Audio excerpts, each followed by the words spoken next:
Esse vídeo é o primeiro de regras do canal para estabelecer a premissa, a motivação que está norteando esse projeto. Um tempo atrás eu comecei a perceber que pessoas com as quais eu me identificava em termos de opiniões, em termos de valores, tinham uma base muito mais sólida de conhecimento do que eu. Com isso, eu percebi uma necessidade de estudar, uma necessidade de compreender melhor as coisas para entender aonde eu estava me situando, o que estava norteando o meu posicionamento, as minhas decisões, numa tentativa nesse cenário de ser pai, de participar da educação de alguém, de conseguir passar uma orientação um pouquinho melhor para minha filha, para que ela tivesse antes do que eu tive todo esse fundo teórico. Com isso em mente, eu juntei as duas coisas. A ideia desse canal surgiu exatamente disso, de eu fazer esses estudos conforme eu tenho vontade de fazer, conforme eu tenho vontade de evoluir e transformar eles em artigos e crônicas em vídeo para que futuramente ela possa assistir, para que futuramente ela tenha acesso a tudo isso que eu acessei. Isso não é no sentido de ela ter acesso só a isso, mas criar uma janela para que ela possa acessar o pai dela do passado, quando ele formou essas opiniões ou quando ele colocou um embasamento teórico atrás dessas opiniões e valores que ele já tinha, e essa conversa entre duas pessoas ganhar esse terceiro elemento que possa levar lá para o futuro para ela um ensinamento um pouco mais completo, mais emocional. Ou seja, dessa forma ela vai conseguir ter duas opiniões do pai dela ao longo do tempo e ela vai conseguir desenvolver esse diálogo de uma maneira um pouquinho mais eficiente. Portanto, isso já puxa o interlocutor principal desse canal, que é a minha filha no futuro. Claro que com edição, com o trabalho todo envolvido, com a tentativa de acertar os vídeos, de elevar a qualidade deles, essa mensagem fica aberta, essa mensagem é pública em sua grande maioria, mas a ideia de interlocução é que seja para ela. Então os temas eles vão ser selecionados, eles vão ser organizados dessa forma, pensando no que eu quero passar para minha filha no futuro, o que eu gostaria de já poder passar para ela hoje em dia, mas obviamente que nem ela tem a compreensão ainda para isso e eu também não quero queimar ou pular etapas. Como isso é um canal aberto, como o YouTube é público, os interlocutores passam a ser também as pessoas que pensem, que tenham um pensamento similar, que tenham um pensamento parecido, pessoas que às vezes tenham essa mesma vontade que eu tenho de desenvolver o conhecimento, de adquirir esse conhecimento e precisem de uma porta de entrada, porque eu não sou especialista em nada dos temas que eu vou falar aqui. Eu sou um estudante informal, estou estudando, estou às vezes tendo o primeiro contato com alguma coisa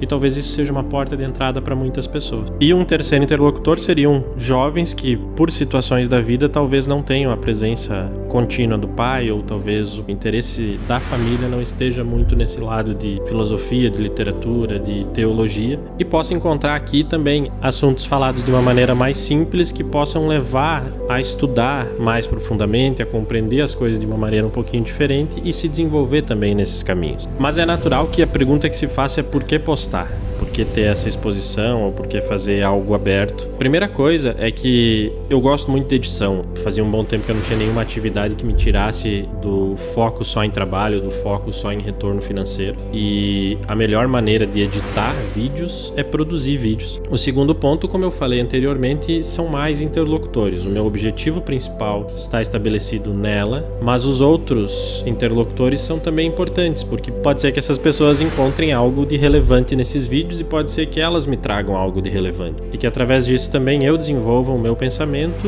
e a maneira como eu vejo as coisas. Então acho que esse componente de ser público é muito positivo também nesse aspecto. Contudo, tem duas situações que amenizam um pouco essa questão. E muitos dos vídeos vão ser fechados para ela. Vão ser vídeos que eu estou gravando na atualidade, que ela vai poder assistir quando for grande, para que ela tenha a experiência completa do canal. Em segundo lugar, é que o método que eu vou fazer tudo isso é um método tentando ignorar fórmulas, ignorar algoritmo. Eu não estou tentando resolver o problema de ninguém, eu estou tentando fazer um acervo de vídeos sobre valores, sobre história, sobre filosofia, sobre vários temas, para que a minha filha possa acessar e para que pessoas que pensam como a gente também possam acessar e possam ter no YouTube uma voz que fale sobre essas coisas com elas. para criar esse acervo de valores, de visões, de experiências, eu vou dividir esse canal em algumas playlists que vão ser centralizados em uma ideia, onde eu possa dar vazão a tudo isso que eu tenho pensado. A primeira dessas listas é a de reflexões. Esses serão vídeos mais focados em pensamentos meus sobre algum tema. A minha tentativa vai ser de pautar todos esses pensamentos na Escritura, na Bíblia Sagrada, porque a ideia é que eu fale sobre valores, eu fale não de uma maneira específica sobre situações que eu vivi, mas sobre o que essas situações desencadearam em termos de emoção, em termos de pensamento. A segunda dessas listas se refere a clássicos da literatura, livros que são importantes para toda a sociedade, para todo o desenvolvimento, para o cristianismo, todas essas coisas que definiram o pensamento do ponto de vista de literatura. Então a minha ideia é caminhar nesses caminhos, tentar ir evoluindo conforme eu for lendo esses livros para conseguir compreender eles. E eu acho isso muito positivo porque vai dar a possibilidade da minha filha lá na frente ter o contato com a primeira opinião do pai dela sobre diversos livros,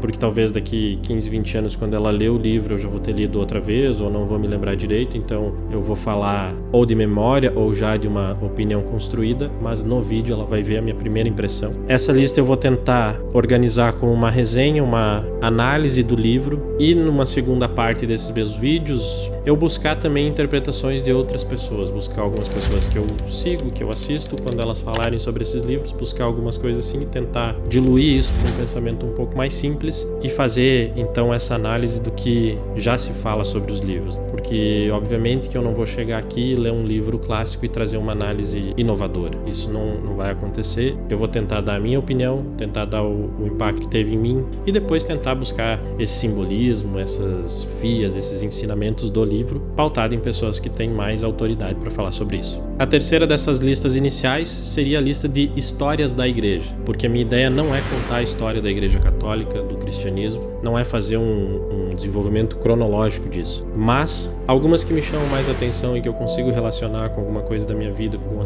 ensinamento que eu gostaria de passar, eu vou fazer vídeos sobre, que carregam um significado e carregam informações importantes para a formação da minha filha e que combinem com o restante do canal. Por fim, dessas listas iniciais é uma de leituras com a minha filha. Esse vai sempre gerar um vídeo pessoal e um vídeo público. No vídeo público eu vou fazer uma análise também, da mesma forma que os clássicos de literatura, mas focado em livros infantis, focado em livros que eu leia com ela, que eu leia para ela. Esse vídeo de regras é o primeiro de uma playlist chamada Regras. É aqui onde eu vou definir sempre a maneira como eu vou trabalhar e a maneira como eu vou operar nesse canal, porque é a maneira que eu achei mais adequada de fazer isso. Para quem chegou até aqui, obviamente tem um interesse em tudo que eu estou fazendo, eu espero que vocês possam colaborar com esse projeto todo. Obviamente que eu aceito sugestões sobre a maneira de fazer isso, sobre parte técnica dos vídeos, sobre conteúdo para ler e para estudar. Acho que está estabelecido bem esse primeiro contato nosso e até mais.